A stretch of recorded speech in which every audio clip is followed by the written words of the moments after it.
Salut à toi, ravi de te retrouver dans cet nouvel épisode, l'épisode numéro 134. J'espère que tu as la patate pour cette nouvelle semaine. Aujourd'hui, je vais te parler de CrossFit et je vais t'expliquer comment tu vas pouvoir progresser quotidiennement en CrossFit.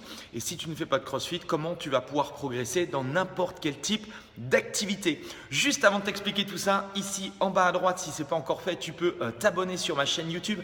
Ça te permettra de recevoir tous les jours mes meilleurs conseils en termes d'entraînement, en termes d'hygiène de vie, en termes de nutrition.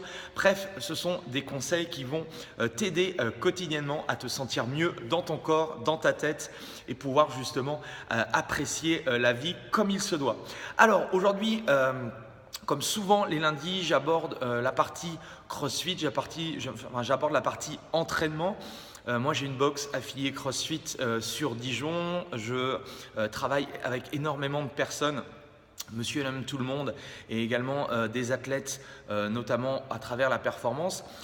Le CrossFit est intéressant sur certaines problématiques, certains objectifs particuliers. Et c'est vrai que c'est une remarque que l'on me fait souvent, c'est comment il faut faire pour progresser. Alors, je vais te parler de CrossFit parce que c'est quelque chose que je connais, mais également on va pouvoir transposer ça à beaucoup d'activités sportives. Alors, l'une des choses importantes à comprendre, et tu peux regarder dans les autres vidéos que j'ai faites sur le CrossFit, c'est cette notion de variabilité. Ça veut dire quoi? Ça veut dire que si tu es dans une box ou si tu veux commencer à faire du CrossFit, tu vas voir que chaque jour de la semaine, il y a l'entraînement du jour, le fameux WOD, le WOD, d'accord? Et c'est vrai que l'idée, c'est que chaque jour, on stimule l'organisme d'une certaine façon, d'une nouvelle façon pour justement ne pas tomber dans cette routine d'entraînement. Et l'idée, à travers ces WOD qui sont variables chaque jour, c'est de surprendre l'organisme. Et donc, si tu regardes un petit peu les compétitions de CrossFit, si tu regardes les CrossFit Games par exemple, eh bien, il y a tout un tas d'entraînements de WOD qui sont sur 3-4 jours et qui ont des objectifs, qui travaillent des qualités physiques complètement différentes. Et c'est ça qui fait un petit peu, on va dire, l'attrait du CrossFit, c'est qu'il faut être, on va dire, il faut être un petit peu bon dans toutes les choses que l'on peut nous proposer. Et donc, à travers ces choses-là, comment toi, aujourd'hui, tu peux progresser chaque jour, si peut-être que tu arrives à une phase de plateau, peut-être que tu veux te lancer, bref, il y a des choses franchement importantes à mettre en évidence. Et ça marche, comme je te l'ai dit, comme pour beaucoup d'activités. Moi qui fais du coaching depuis maintenant de nombreuses années, eh bien, j'aide des personnes et je me focalise en fait sur ces 3 étapes, ces 3 points clés. La première étape déjà, c'est de connaître toi tes points forts et tes points à améliorer. Parce que chacun d'entre nous a des spécificités de par notre bagage génétique, de par nos antécédents sportifs, nos antécédents médicaux. Et pour moi en tant que coach, quand je prends en charge quelqu'un, eh bien, il va être important de savoir un petit peu quels sont ses atouts, quels sont ses points forts et quelles sont les choses où il a un peu plus de faiblesse. Et notamment à travers un programme d'évaluation, tu peux savoir, tu peux diriger, tu peux connaître un petit peu mieux la personne que tu as en face de toi. Et moi, je te conseille par rapport à ça, c'est voilà, de savoir un petit peu par rapport à ce que tu as pu faire au quotidien ou si tu fais aujourd'hui du CrossFit, quels sont tes points forts, quels sont les points où tu sais que tu as quelques petites défaillances et que tu pourrais t'améliorer. Ça, c'est la première chose, c'est l'étape numéro 1. L'étape numéro 2, ça va être justement de chercher à gommer ou tout du moins bosser ces points, ces petits points faibles, ces petites défaillances que tu as à travers un programme spécifique. Et là, ce n'est pas les WOD qui vont me permettre de faire ça, c'est vraiment un travail personnel.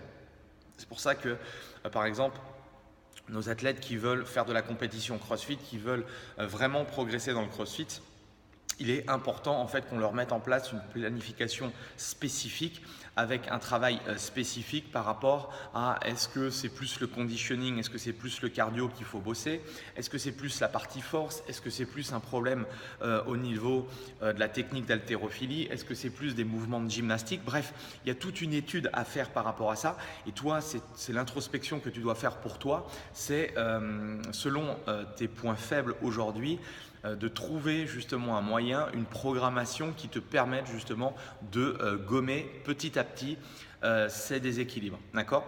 Et la troisième étape, parce que souvent on peut se dire ok, j'ai des points forts, je ne les bosse pas et je vais renforcer mes points faibles, et pas du tout. L'idée également, c'est dans cette étape numéro 3, c'est de consolider les acquis, de consolider tes points forts, parce que si tu fais du crossfit et par rapport à des WOD spécifiques où tu es à l'aise, c'est là où également tu vas faire la différence en compétition. Et donc, ça va être important pour toi de consolider ces acquis. Au même titre que si tu ne fais pas de la compétition, si tu en fais juste à but loisir ou pour ta santé, même chose, il faut fondamentalement, je pense que chaque être humain a un bagage génétique, a des choses qui lui plaisent, comme moi par exemple. J'ai une grosse base cardio. Par contre, je ne suis pas très bon sur tout ce qui est charge lourde, pas très bon sur la partie gymnastique. Bref, il y a des choses forcément où on est meilleur que d'autres. Et forcément, comme d'habitude, on travaille que les choses que l'on aime. Donc, à un moment donné, si on veut progresser dans une discipline, et notamment le crossfit, on ne peut pas se permettre d'avoir des très grosses lacunes, parce que si tu as des très très grosses lacunes dans un domaine et que tu tombes sur c'est un petit peu comme au bac, si tu fais des impasses et que au bac tu tombes dessus, c'est pas de bol pour toi, tu vas te prendre une bâche, et c'est un peu pareil en CrossFit. Donc c'est important de rééquilibrer tout ça tout en consolidant tes points forts. Voilà, en tout cas, j'espère que j'ai été clair par rapport à ça, par rapport à ces 3 étapes. Donc en 1, connaître tes points forts et tes points améliorés. Étape 2, bosser sur tes points améliorés. Étape 3, consolider justement tes points forts. Et c'est comme ça un petit peu que nous, on travaille. C'est comme ça que je travaille dans le coaching, que je prépare les programmations CrossFit, et qu'on aide les athlètes qui veulent aller plus loin, qui veulent progresser davantage, qui veulent gommer un petit peu tous ces petits déséquilibres qu'on peut avoir. Et bien, c'est comme ça qu'on peut arriver à progresser sur le long terme et à se fixer des objectifs ambitieux. Voilà, en tout cas, si tu as aimé la vidéo, si ça te parle, si ça te semble cohérent, eh bien, tu peux me mettre un petit like.